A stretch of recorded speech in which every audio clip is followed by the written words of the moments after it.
Well, y'all knew this was coming. Yeah, kind of unavoidable, really. Alright, let's make one thing clear before we get started. We actually really enjoyed Sword and Shield, but we didn't love it. And before you get to mashing those keyboards, it's not because of any of the obvious controversy surrounding the games. Right, it's not about the Pokédex, because I honestly didn't mind that one. And the DLC debacle isn't really on our radar. There are plenty of consumer advocacy channels out there that can give you a perspective on that. This is purely about the base game and things in it that just, how do I put this delicately? We're stupid as all hell. Oh, not delicate at all. Okay then. These are 4 things that could make Pokemon Sword and Shield better. You guys ready to tune in? I'm Rila. I'm Riley. And you're watching Buuut.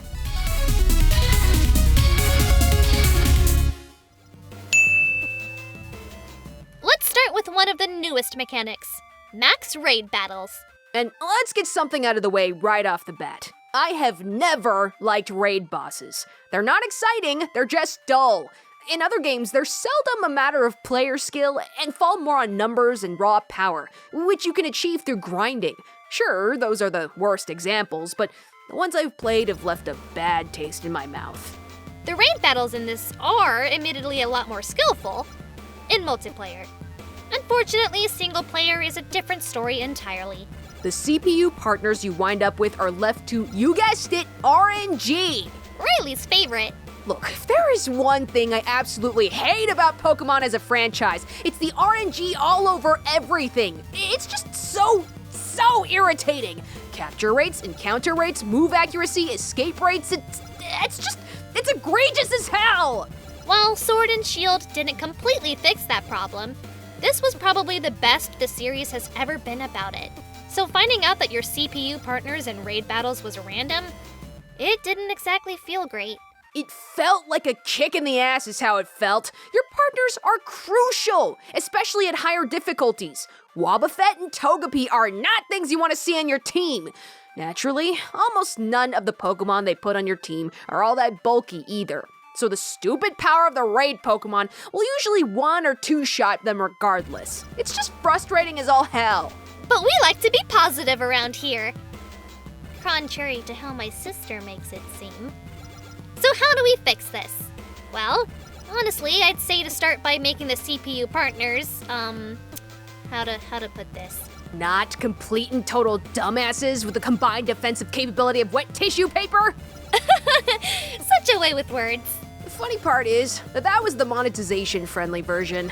How? There's another way to fix the max raid battles, to be fair, but it involves something we're just gonna bring up in this next segment, so let's get to it. The entire Dynamax and Gigantamax mechanic is, in a word, lame. It is. Well, I guess the idea is pretty cool. Giant Pokemon is an idea I've loved since that one episode of the anime back in the day. Yeah, sure, the concept is kick-ass, but the actual implementation was shockingly bad. In theory, it should have been fine. Basically a combination of Mega Evolution from Gen 6 and Z-moves from Gen 7. Unfortunately, that is not what we got. The cliff notes are that the Pokemon only gets an HP buff. Stupid! Right, and all their moves basically get the Z-move treatment, but better. Like, a lot better. Yeah, it was a really weird choice. Almost as weird as making it so these transformations only lasted for 3 turns. Yeah, that was the first red flag, especially when the ones you encounter stay that way until you catch them. The hell's up with that? It doesn't make any damn sense. Oh, and what about this? You can only even use the mechanic in the max raid dens or against the gym trainers. That sounds fun, right? No, damn it, that sounds dumb as hell. Sure, Z-moves could only be used once, but you could use them at any time. And Mega Evolution didn't even have that limitation. It's stupid. I don't think they thought it through all that much. Got that right. Oh, but that's not all. You know that Gigantamax thing? Turns out you could only get those by catching them in the dens. That's right, you can't just get one of your normal Pokemon to do that. You gotta go out and catch them. Which you can only do in the post-game, because locking major features in the post-game is awesome. Awesomely stupid, more like. So, How do you fix a mess like this? Well, removing the turn limit is a start. It's kind of unnecessary, honestly, especially in solo play. Second, they should totally make it so you can Gigantamax any Pokemon you catch that happens to have the form, or at least unlock that feature before you beat the game. Kinda stupid that in a role-playing game, they restrict an option to let you craft your own personal experience until you've already beaten the main story. It also needs to be something you can do whenever you want. Locking it to the dens and battles in specific locations around the region is not the play. There's other stuff, but they'd probably make the whole system a lot more complicated. For example, I'd be pretty weary of messing with their stats since they basically have the equivalent of infinite Z moves, but a single Mega Evolution being technically more powerful than a Pokemon the size of a skyscraper does not feel right. So we'll see. Now for the aspect that probably demands the least attention. Pokemon games have never been known for their plot. Sure, there's Black and White, but I honestly think that one's vastly overrated. Though she does agree that N is best boy. Rila! Personally, I think the first time a Pokemon game story was really handled all that well was a remake of Ruby and Sapphire. Especially the Delta episode in the post-game. Right? I mean, holy hell! Talk about oof! My sweet Zinnia, I'm so sorry for everything you've been through. You wonderful, beautiful girl. Then Sun and Moon happened, and look, Voyager did a whole article on how effective and ineffective the story of those games were, but long story short, Lusamine was a kick-ass villain. And she gets demoted! Yeah, she takes a bit of a hit in the sequel games. Not as robust a character as she was in the first ones, though the sequels definitely have their strengths. But now for the point. The story of Sword and Shield is actually pretty solid for the most part. Unfortunately, it's also really intent on leaving you out of it. You hardly do anything related to the plot until near the end of the game. Your character doesn't really have the same level of agency that previous generations did.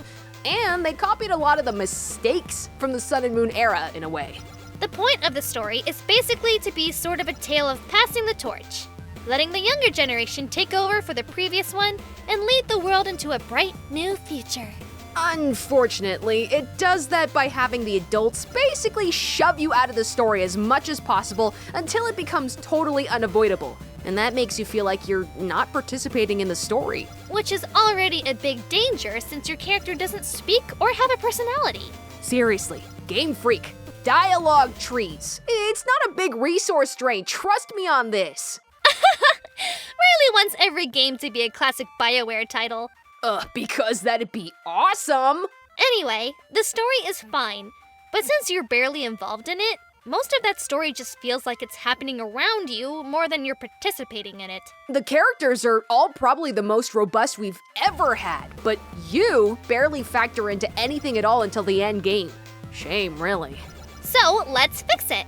This isn't really something that can be tweaked like gameplay, so it'd essentially be something they'd have to fix in DLC or a sequel. They're calling that, but being more involved in the story is a must. In past games, this was done by having adults count on you because you proved yourself as a trainer. It felt appropriate to the world, if nothing else. Ooh, I also think it's high time we actually start letting the main character talk and have a story of their own. I'm telling you, man, dialogue trees. But failing that, at least a few one-off lines. I'm not saying you need full voice acting. Though that'd be amazing! But at least a little dialogue. The more advanced these stories get, the more your character feels like an afterthought. And this game is probably the pinnacle of that. Mario gets away with it because the cast is so small, zany, and different from one person to the next. Legend of Zelda gets away with it because Link is literally the chosen one, so you can't overstate his importance. But Pokemon doesn't have that. It's kind of sad when you think about it, that your character just winds up dashing the hopes and dreams of all these other ones without having a story of their own. The last thing is easy, the wild area.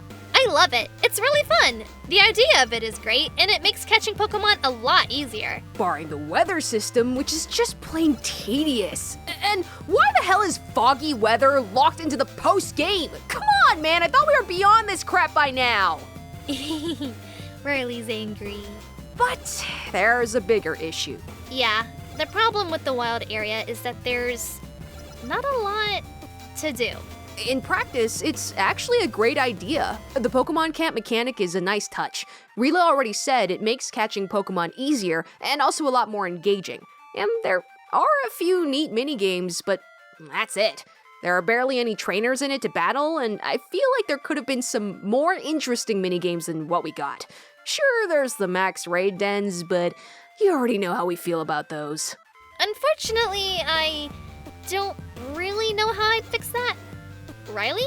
Just add more minigames. Look, you can't tell me the Switch can't handle it. Breath of the Wild is huge. Just give the place more stuff to do. Borrow things from some of the Pokemon spin-off games, like Pokemon Snap for all I care. Something!